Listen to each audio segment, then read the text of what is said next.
SummerSlam is 2 days away, and there's only one match on the card, and one match has been really good. Kickoff, we'll get that soon, but first off, let's go to the kickoff match that has just been added to the card as of today.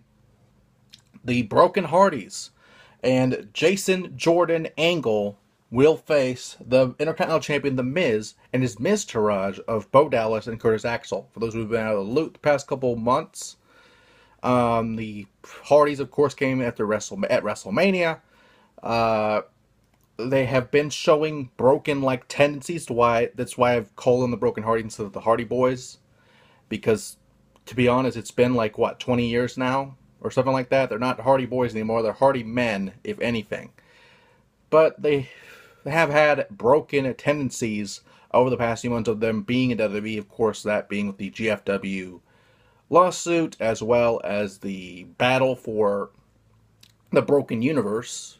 Recently, GFW has lost all their trademarks of that because, first of all, the Hardys had it first, and of course, they obviously in GFW TNA fashion, they didn't really have their trademarks up to snuff, to be honest. They didn't really have the merchandising things right. They didn't really have what these are being used for. It's just a power play by Ed Norholm just to get what he wants so he can charge the Hardys whatever the hell he wants for the Broken gimmick and the Broken Universe. They're not going to do anything with it. I mean, what can you do? I mean, you can't really do merchandise of these people with them not being there. I mean, that makes no sense.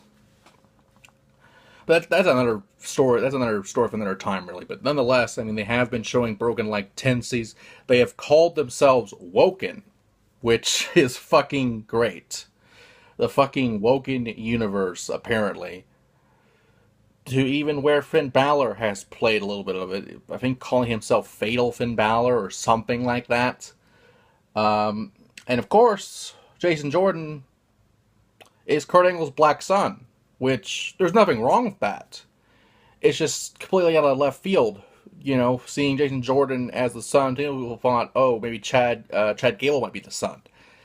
But I guess they didn't want to go that route, and Gable's actually been doing great on his own as a singles competitor on SmackDown. Nonetheless, Jordan has been feuding with The Miz recently, to where The Miz wanted him in his Miztourage. Of course, the Miztourage so far is Miz, Maurice, I just said him, Dallas and Axel. But you have that there, and you wanted Jordan to join it, and of course, Jordan refused. He attacked, well, not really attacked, but kind of retaliated and suplexed Miz into the fucking Miztourage, which was great. Which was revisited the next week when Brock Lesnar did the same thing to The Miz next week after.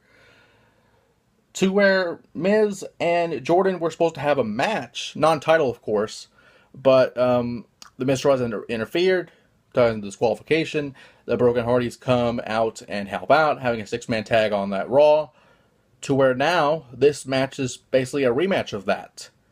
And I feel like I really don't know what to feel, to be honest, because this can go so many ways. You could use this to elevate Dallas or Axel. You could do this to solidify Miz's title reign somewhat, even though he's not really defending it in the match. But there's a different thing. Normally people would think, oh, Jordan wins, so he gets the title shot at the next show. Which is really weird, thinking this is SummerSlam, one of the original 4 pay-per-views, on a yearly basis. It's so you're doing that to go towards a Raw or something, or not Battleground, but whatever the hell's next. I mean, I don't even know what pay-per-views are next after this. I don't even remember. Maybe No Mercy. You can build towards No Mercy, possibly, if that's something, which I think it is.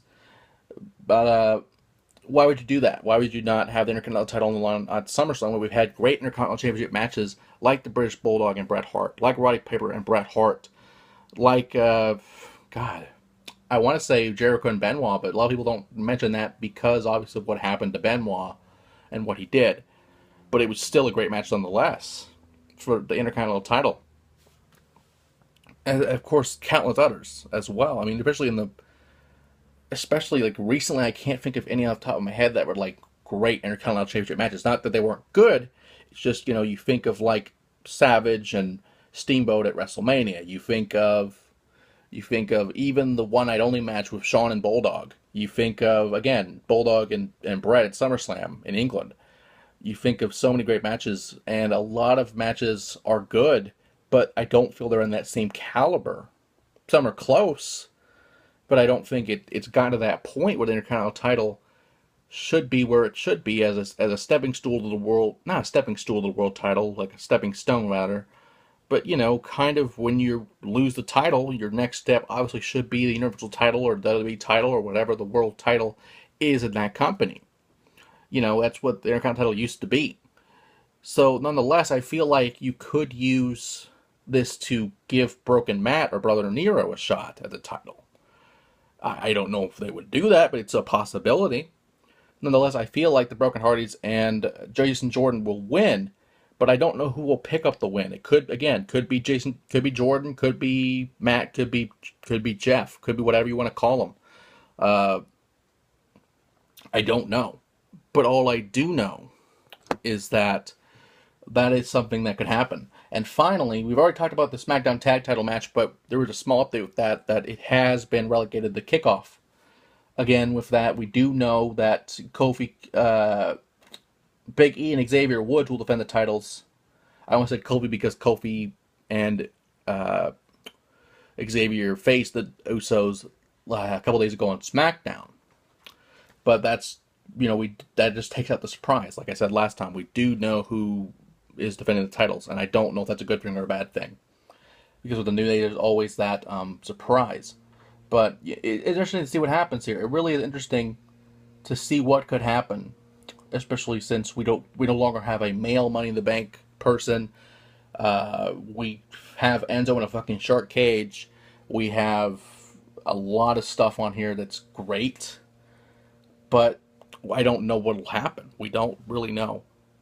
All I do know is SummerSlam is this Sunday, and hopefully, if there's not any more matches, this will be it. But there could possibly be one or two within the next few days, the next few hours rather, because we have 48 hours at the most until SummerSlam, not counting the pre-show, not counting a lot of stuff going on but during the day. But we'll just see what happens. It's a great show. It's one of the biggest shows of the year. Besides, you look at SummerSlam, there's WrestleMania, SummerSlam, the Rumble, and Survivor Series, one of the originally the big four of WWE. And it's interesting to see what'll happen because both of these, both brands are together, so anything can happen. And I'm really excited for it, and I hope you are too.